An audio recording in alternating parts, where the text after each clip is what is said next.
Hello guys, আবারও সেই video নিয়ে আসলাম। কি করব, আমার যে প্রতিদিন বাচ্চাগুলো এসে আমাকে ডাকে, সেই জন্যই তোমাদের সাথে আমি শেয়ার করি। আজকেও দেখো একদম বড়গুলোও এসেছে, বাচ্চাদের সাথে সাথে বাচ্চার মাগুলোও এসেছে। বাচ্চাগুলো এসে প্রথমে ডাকবে, তো আমাকে বেরিয়ে আসতে হয় ওদের জন্য কিছু খাবার নিয়ে। তো আজকে দেখছি বাচ্চাদের সাথে ওর মায়েরাও এসে খাচ্ছে, তাদেরও খুব খিদে পেয়েছে। বাচ্চাদের তো তবুও লোক খেতে দেয়, বড়গুলোকে দেখলে তো ভয় পায় সবাই যে কামড়ে না দেয়। আর এখানের বান্দরগুলো খুব কামড়ায়, ধরলে একদম দাঁত বসিয়ে দেবে, এমনভাবে কামড়াবে। সেই জন্য সবাই ভয় পায়, বান্দরকে দেখলে তাড়ায়। আমি কিন্তু বান্দরকে কেন খেতে দিই, আমার চারদিকে ঘেরাবেড়া আছে, বান্দর ঢুকতে পারবে না। ওই জানলা দিয়ে হাত গলিয়ে আমি খাওয়াই, নাহলে বান্দর যদি আমাকে কাছে পায় আমাকে কামড়িয়ে চামড়া তুলে নেবে। ওপরে ছাতে গাছগুলো আছে, গাছগুলো আর রাখে না, সব গাছগুলো পাতা ফুল ছিঁড়ে খেয়ে একাকার করে। কলা খাওয়ালাম, তারপর ছোলা ভাজা খাওয়ালাম। পেট ভরলো তোদের? পেট ভরলো না। কেন ভরবে, আজকে তো অনেক বান্দর এসেছে। কলাকে ছোট ছোট করে টুকরো টুকরো করে হাতে করে নিয়ে ওদেরকে একটা একটা করে খাইয়ে দিলাম। অনেক বান্দর, কেউ কাউকে খেতে দিচ্ছে না, সব মারামারি করছে।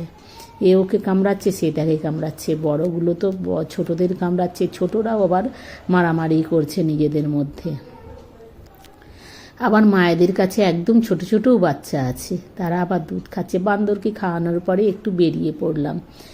বেরিয়ে যেতে যেতে দেখছি, ও মাই গড, একটা গাছেতে কত কাঁঠাল হয়েছে। দাঁড়াও আমি দেখাচ্ছি তোমাদেরকে কত কাঁঠাল হয়েছে। আমি নিজেই তো অবাক হয়ে গেছি, একটা এইটুকু গাছে এত কাঁঠাল কি করে থাকতে পারে।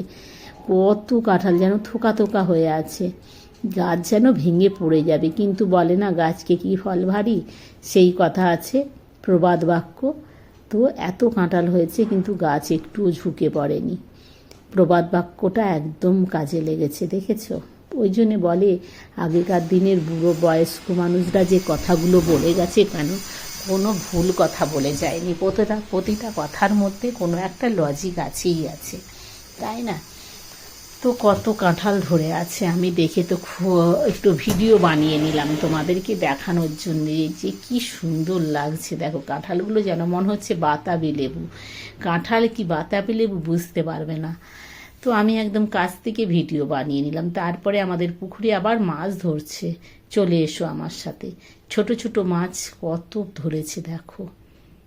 এই মাছগুলোর অনেক দাম, বাজারে পয়সা দিলেও কিনতে পাওয়া যায় না, একদম তাজা টাটকা মাছ। তারপরে আমি দেখাচ্ছি আরও আছে সারপ্রাইজ। কেউ ভিডিওটা স্কিপ করবে না, চলে এসো আমার সাথে। এই ছোট মাছগুলো খুব টেস্টি লাগে, পেঁয়াজ কাঁচা লঙ্কা দিয়ে একে ঝাল করলে খুব টেস্টি লাগে। তারপরে দেখাচ্ছি কত বড় মাছ। আমি তুলতে পারবো তো এত বড় মাছ? দেখে তো আমি খুব অবাক হয়ে গেছি। ও মাই গড, কত বড় মাছটা দেখো। মাছটা এখনো নড়ছে, এই সবে পুকুর থেকে তুলেছে।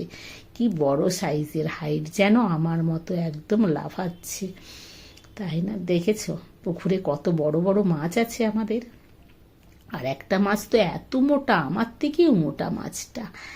আমি তুলতে পারছি না। আমার ভিডিওটা কেমন হয়েছে একটু লাইক কমেন্ট